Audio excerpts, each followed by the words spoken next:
How's it going, everyone? Welcome back to the Premier Football Podcast. This is Joe's Corner, coming to you live from Krakow in Poland. Just arrived back in Krakow. I was here a few days ago. Went up to Zakopane to do a bit of skiing in the mountains, and now I'm back. Going to go back to Dublin in a couple of days for Christmas.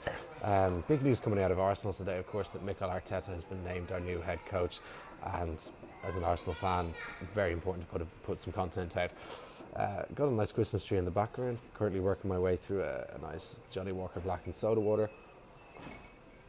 And let's go through my thoughts on Mikel Arteta. He was originally linked with the job when Arsene Wenger first left in 2018, or was asked to leave, however you want to look at it.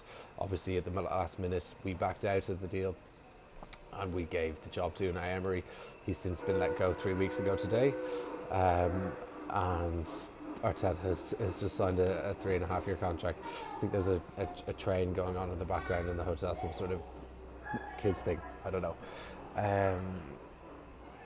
His press conference was very impressive. He said all the right things. He clearly understands where the club's at now, the fact that we've been underperforming for some time, and he clearly understands the style of football that fans expect to see, and the fact that we need to be back up the table competing for top honours, and that's a view that's shared amongst the hierarchy of the football club as well. According to Arteta, make of that what you will. Everyone will have their opinion on whether the Arsenal hierarchy really are in it to win it, but that's what Arteta is saying, that they share his vision and he shares theirs. He's spoken a lot about commitment and that he wants players to be kind of 120% committed, which of course every manager will, and that will stand the test of time as to whether that really is the case. I think that one of the things that he really has to do is to make sure that the squad is united, and that anyone who doesn't buy into the project or hasn't been performing to the level that they're capable of over the past weeks, months, years needs to be let go. So we all know who those players are, the likes of Mesut Ozil, Granit Xhaka, Scott Mustafi, people like that who've just been around the club for too long, and they've just not been performing. They've let us down time and again, and aren't worth the money that we're being paid. That money will be much better used giving to players who buy into what Arteta's going to do. And although Ozil was a colleague of his and they played together for years for Arsenal, I just don't think that he's the man to build our current team around at all. Like, what's he done since he signed his bumper deal? Absolutely nothing. Absolutely nothing at all. It'll be interesting to see what Arteta does with him. He's been linked with a move to Fenerbahce. I'd be very happy to see him go, as most Arsenal fans would. There are a few deluded ones who still think that he's the greatest number 10 of all time. Like, do me a favour. I was a huge Ozil fan when he burst onto the scene in 2010 up until about 2017. And it's like Arsene Wenger in a way. Less so, because he's achieved, although he won a World Cup, but he wasn't exactly instrumental in that World Cup win. They just fallen off a cliff, and people still rate them because of their past achievements. Things change, people move on, people get shit. Like, deal with it just because he's your favourite player. He used to be my favourite Arsenal player for years, and he's just bang average now. We have to get rid of him. He's toxic as well. I think that he has a real stranglehold on the dressing room. You can see how well liked he is, and the fact that he's come back into the team and he's been so poor under Lundberg just shows that he's not the man to be giving that sort of money to. Doesn't deserve it at all. So yeah, I wrote down a few points. The first one, like I said, was unite the squad. Second, bin the players who aren't committed. I've just kind of talked about that. The next one, improve the defence.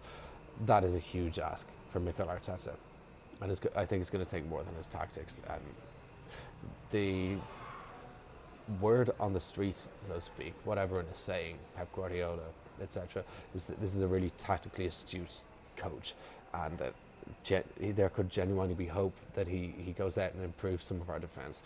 I think for the likes of Socrates and David Luiz, who are in their 30s now, that it's a little too late to improve them. That's the players that they are. They're not going to change. For the likes of Rob Holding,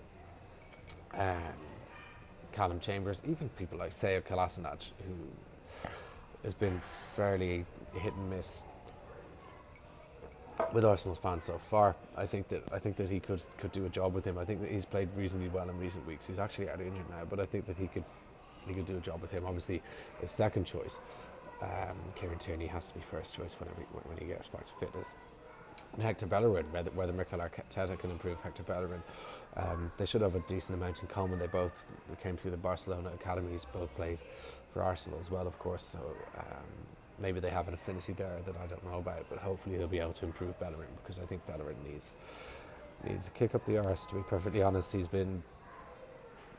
It's difficult. He's coming back from a terrible injury, but he just hasn't looked himself in the past few years. Although last season he did look a bit better, but nothing like the player that burst onto the scene in, what was it, 2014-15, something like that.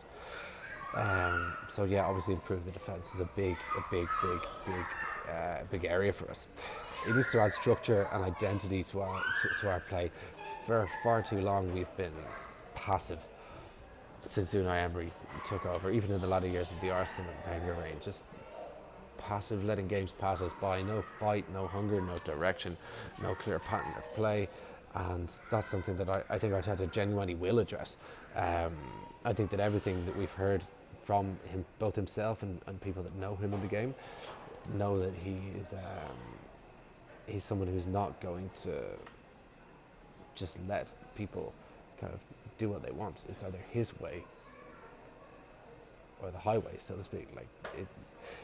He's going to instill a clear style of play, a clear philosophy. Whether that's the same home and away, I'd actually like to see us go places and draw 0-0 and maybe not lose kind of 3-2, 3-1. Just take a point. Imagine going to Anfield or City and drawing 0-0. That'd be huge for us. I think we need to be able to do that as well as playing expansive football, and that goes back to improving the defence and improving the structure. For me, those are the two biggest things that he needs to work on.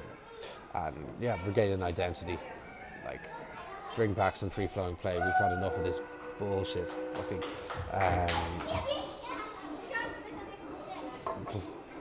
passive performances over the past few years. It's getting very loud in here, so I'm going to wrap things up.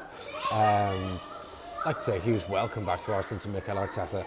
I have so much respect for him for taking on this project. He left a cushy job at Manchester City under Pep Guardiola, tons of money available.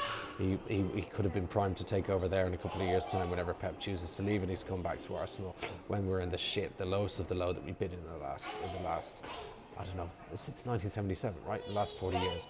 So really needs to get things. It's a lot of respect to him.